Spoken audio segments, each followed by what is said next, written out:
Scotland. Beautiful scenery, hills, glens, wildlife, and bad weather. But this gives us an abundance of our main ingredient for our greatest export.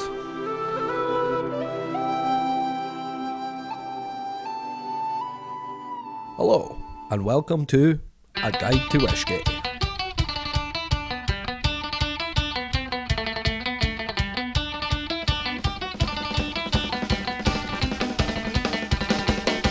Enjoyed by millions of people, both here in Scotland and worldwide. It's just a drink. What's all the fruity dialogue? I just want something with alcohol in it. Well, Junior, it isn't that simple. This is the Scottish Whisky Association's definition of Scotch whisky. Long, isn't it? And it just keeps on rolling, much like the hills of Scotland. I would hate to see that definition of quantum mechanics. This is a long way of saying a distilled beverage made from malted barley and water and then matured in a cask for 3 years. So it's a fancy spirit. I like vodka.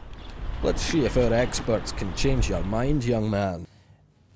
There's no spirit in the world, I think it's scientifically proven, that's as complex and varied as Scotch whisky. From one country, from 3 simple ingredients, to have that sort of variety is unheard of in cognac and in rum and anything. Single malt Scotch whisky for me is exciting because of that. I mean, we have roughly 100 distilleries, single malt distilleries operating in Scotland today, all making different spirits from the same ingredients and all tasting completely different. That's exciting. That demands exploration, and I started the journey in 2002, and I'm still riding it, baby. There's a lot more flavour in whiskey than vodka. Vodka is designed to be a tasteless spirit. Whiskey is not. Whiskey is designed to be a complex spirit. Why drink whiskey? To enjoy the various flavours and aromas of what 3 simple ingredients of water, yeast and barley can deliver. Such an intriguing and complex world where there is such a vast array of potential flavours, all of which are very different, and each individual can pick and choose which ones they like. Why drink whiskey? There's history, there's heritage, there's things to find out about it, there's flavour that I just don't think you get from other spirits. History and heritage in a glass. Yeah, right. The historical and cultural aspects of Scotland's national drink are undeniable. Coming from the Gaelic word Whiskyva, which literally means water of life. Whisky originated sometime in the 15th century in Scotland or Ireland. In 1775, the English malt tax led to many of Scotland's distillers going underground. They took to distilling at night to hide from the excise men. The smoke from their stills would rise into the night sky, leading to the term moonshine. I wonder what these renegades would think of today's whisky production. Let's go to Speyside. Welcome to Glenfarclas Distillery. We're one of the very few remaining family-owned independent distilleries in Scotland today. Well, to make our whisky, we only need 3 ingredients, and the first one is water. We're collecting our water from a small mountain called Ben Rinnes. We get lots of snow slowly melting down through the heather, filtering through the peat or the turf, and releasing onto the granite base. We've got a little dam where we can store the water. From there, it's flowing down into the distillery, where we'll use that water in various areas of production. So our first ingredient is water. Second ingredient is malted barley. We can use 165 tonnes of malted barley per week. We're laying down stocks, not for tomorrow, but for now 10, 20, 30 years in the future. To create a good quality single malt whisky, you have to invest in good quality ingredients. So the malted barley we're sourcing from various maltsters around the UK. We then process that through the mill room. So it goes through 2 cleaning machines. We've got the screen, removing any larger bits and pieces. The destoner, as the name suggests, it's removing little bits of stone that came from a farmer's fields. And what we're doing in here is extracting sugar from the malted barley. The grist comes into the hopper, sliding down, hot water, going into mash tun. We add 3 waters, 3 different temperatures. So the liquid slowly draining down through the grist. The liquid's coming out fairly hot still, and it goes to the fermentation area. This is where we add our third and final ingredient, liquid yeast. So looking into the vessel here, you can see it's slowly filling up. Yeast is converting sugars to alcohol. For complete fermentation, we're looking around about 72 hours, so about 3 days really. There's no computerisation here at Glenfarclas. Now everything's done in the old-fashioned way. It's really the men who are making whisky, it's not any machinery. No, it's up to them, their decisions, temperatures, timings. So in our still house at Glenfarclas, we've got 6 copper pot stills. There's 2 different sizes. The large still's called the wash still. That is for the first distillation. Slightly smaller still, the spirit still, for the second distillation. It's similar to cooking really. We're boiling up the liquid and eventually the alcohols reach their boiling point, around about 80 degrees centigrade, and the alcohol vapours forming inside the still, eventually rising up, coming over the neck or the lie pipe of the still, and it's flowing through the sample safe, where the stillman can monitor the alcohol strengths. Once he is happy, he begins to collect that liquid as new make spirit. The new make spirit is our future Glenfarclas. So that's pretty much it for the distillation process. So what we now process is the new make spirit. We mature that into Scotch whisky. And for Glenfarclas, we're maturing in 2 different sizes of casks. Hogsheads containing, on average, about 250 litres, and butts, around about 500 litres. We're also maturing in 2 different types of cask, or 2 different types of wood. Small percentage of our production's matured in American oak, refill bourbon casks. We term these as plain oak. So they've originally been used in the bourbon industry, then in the Scotch whisky industry, then for Glenfarclas. We don't want the bourbon influence into our Glenfarclas. The most important casks to us here at Glenfarclas are sherry casks. That colour is natural, just with the influence of the previous contents, the Oloroso sherry. All right, I've got to admit, it's quite an impressive process. But that's single malts. What about all the other types of whisky?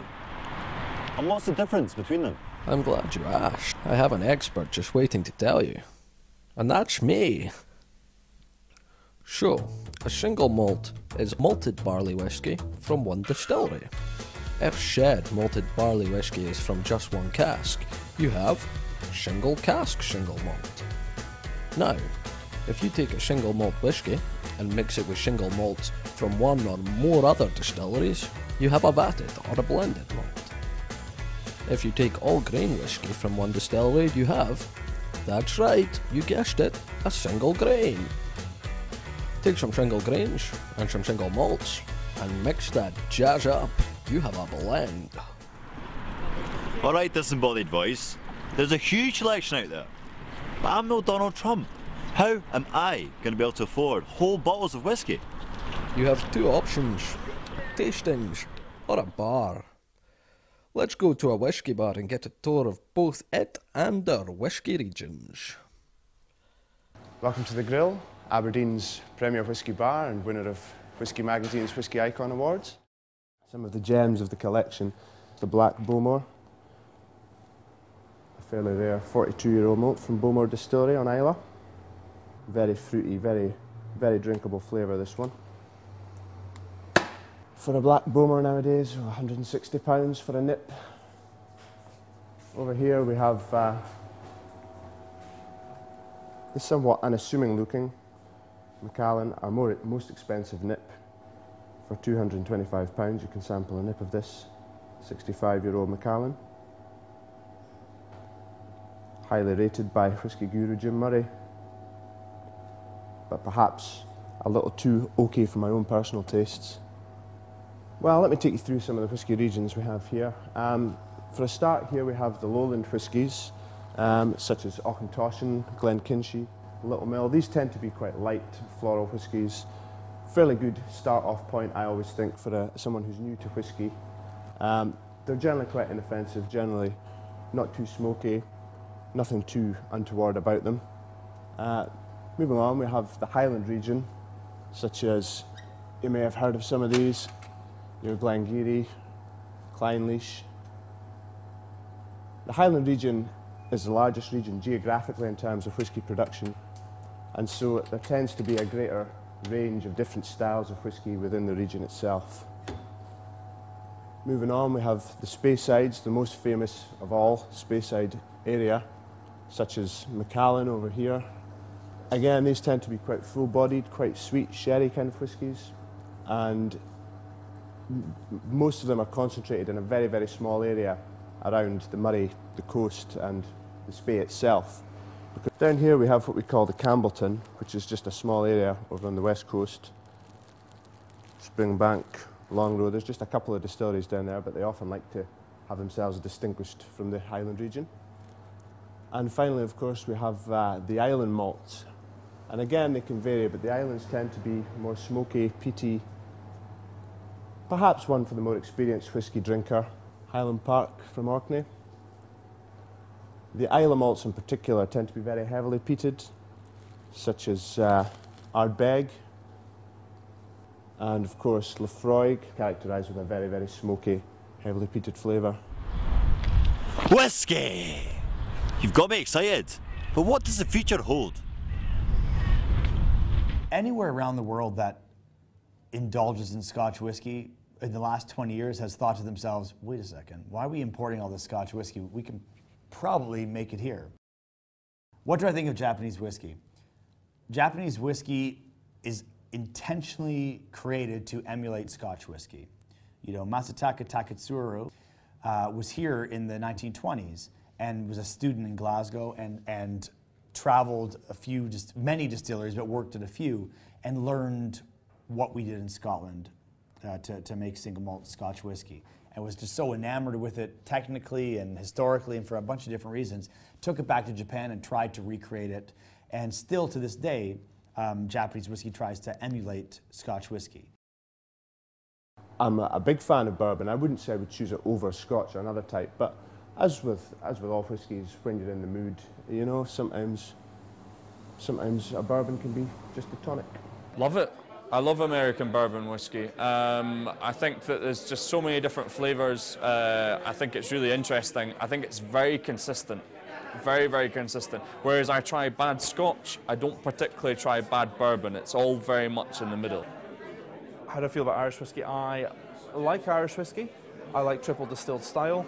I would happily go through bottles of it. I think it's more of a session whiskey in the most part than it is savouring whiskey, but I've been proved wrong by Middleton Very Rare and Kilbeggan 15. Damn awesome drams. The Indian whiskey, the Amrut, has come a long way since their original release. The more recent Amrut Fusion and some of their peated malts are excellent. I really like Swedish whiskey. It was one of my first buys I ever made. Macmira Preludium 03. Virtually no depth to it whatsoever, but really nice drinking whiskey. It disappeared within a week. It was good stuff. With the English whiskey, the only thing I can really say is that I did a comparison with English peated new spirit versus Ardbeg new spirit, and they really went blow for blow with each other, and it was very, very close. And that would be the highest estimation I would give English new spirit. The Welsh Whisky Penderyn, not my choice over a Scotch, but again, a lot of people seem to rate it, and it's not my place to tell them otherwise. I used to work at the Whisky Exchange with Sukhinder Singh, and you'd have people come in and say, oh, I only drink bourbon, or I only drink 12-year-old Scotch, or 18-year-old Scotch whiskey. Oh yes, I only drink this. Really pompous prats. And we would pull out something and say, well, here, try this. And it'd be a 3-year-old Amrut, for example. And they'd be like, oh, divine, oh, so subtle, yes, apricot, and whatever. They'd love, they just gobbled it up. And then you would expose what it was, and they would change their mind completely. There's a stigma associated with world whiskeys, whether it's Sweden or Canada or America or India. There's a stigma associated with, for some reason, that who knows how long that'll take to change, but I think Scotch whisky has this power. It's from Scotland. So, young man, have you been converted? I certainly have, thank you. Hey, sound a bit like Sean Connery, actually. Moving on. Sure, the days of whisky being exclusive to Scotland are long gone, but it means that there's more of it for us to try. I hope you've enjoyed our little journey. Until next time, Slanjivar!